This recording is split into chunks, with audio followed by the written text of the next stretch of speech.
What's up guys, Alex Cohen here with a new video covering global stagflation. I will go over how we got here, where we are now, and potentially headed. To prices across the country soaring from groceries to cars. Our chief economics correspondent, Rebecca Jarvis, is here with that for us this morning. Good morning, Rebecca. Good morning, Michael. And Americans are feeling this. The highest inflation we've seen in this country in nearly 40 years, with prices up 7.5% in the last 12 months.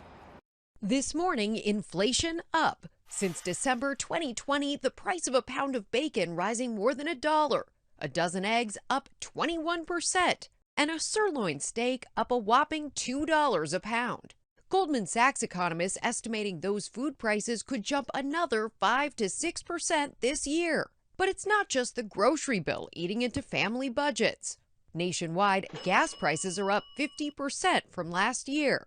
Plus, the average price of a new car, a record-breaking $47,077, nearly $6,000 more than a year ago. With 82% of new vehicle purchases above the suggested retail price, according to Edmunds.com, some automakers now enacting policies to stop the markups. Like Ford, whose CEO issued this warning on an earnings call last week.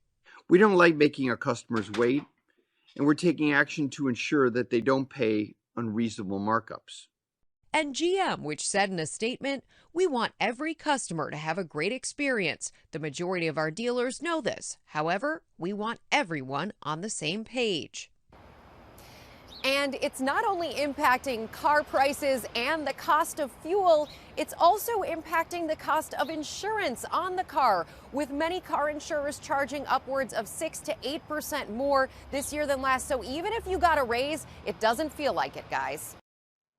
Over the next few minutes, I'm going to cover the main 4 factors that cause this: inflation, rising interest rates, a stronger US dollar, and COVID-19. Inflation. Grain prices skyrocketing 60% in the last 3 months due to the Russia-Ukraine crisis, accounting for 30% of global production. India also announced a wheat export ban, as well as various crop bans and restrictions in Brazil due to a surge in heat waves. Wages are rising, leading to higher input prices. Real wages, however, are not keeping up with the rising inflation of 8%. Transportation and energy costs are rising, given that energy prices rose 15% to among their highest levels in nearly 15 years. A leading cause is the Russia-Ukraine crisis has led to lower energy production and export bans in Europe and the US. These price increases have only slightly been offset by weakening demand in China due to newer COVID restrictions due to their zero COVID policy implemented in China. Even Japan is seeing inflation of 2%, which it hasn't seen in a very long time. Currently, the Bank of Japan, the BOJ, doesn't expect to raise rates above 0, as they project the inflation effects are short-lived. Rising interest rates. The Fed is raising rates to attempt to slow down the overheating of US growth and inflation. Given inflation ticked to 8% last month year over year, higher than the Fed's 2% target.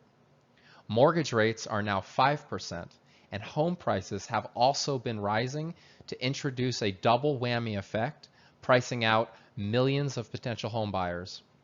Higher interest rates also mean a higher cost of capital for companies to borrow, which hits newer, lower credit quality companies, which hurts confidence and slows down more recent projects from getting started and invested in.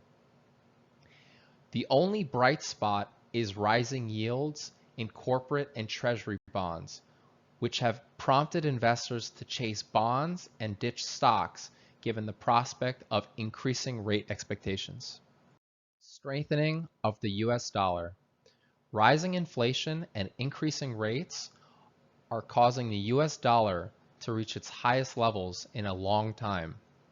Weakest levels in the Japanese yen and the euro are the lowest relative to the dollar in over 20 years.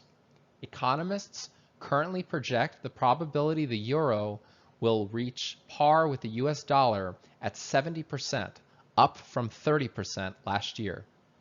The prospect of a more substantial dollar hits emerging economies especially hard because not only does it lead investors to ditch foreign currencies in favor of dollars, but the cost of debt rises because most foreign debt and interest payments are dollar denominated, which leads to widespread defaults on payments and bankruptcies for weaker companies and in some cases governments as they borrow sovereign debt in US dollars.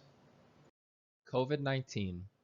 While COVID-19 global restrictions have abated, several countries, namely China, still have heightened rules given newer variants such as Omicron increasing infections.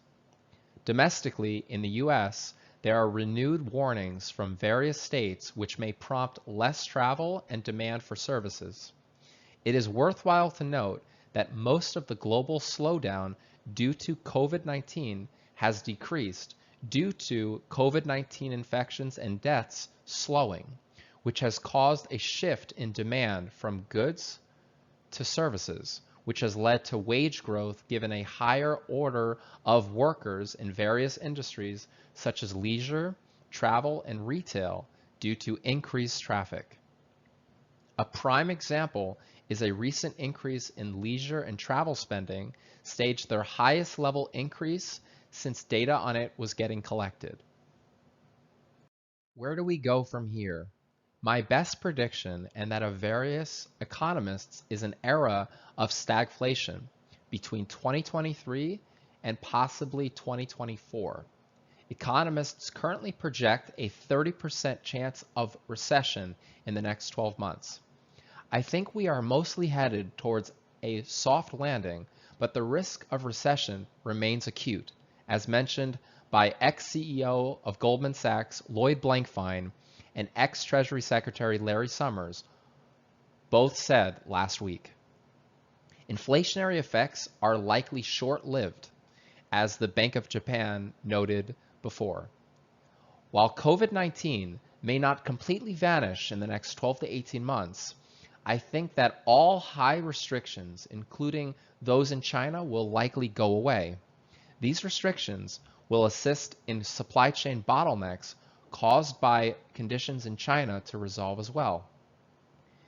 The Russia-Ukraine crisis will also likely resolve within the next 12 to 18 months. I am predicting, given that there are increasing signs of a stalemate and there is only so much economic pain that Russia can stomach. Long term, by 2024 or 2025, we will see renewed global growth and a new era of international expansion, which will continue in 2025 and beyond.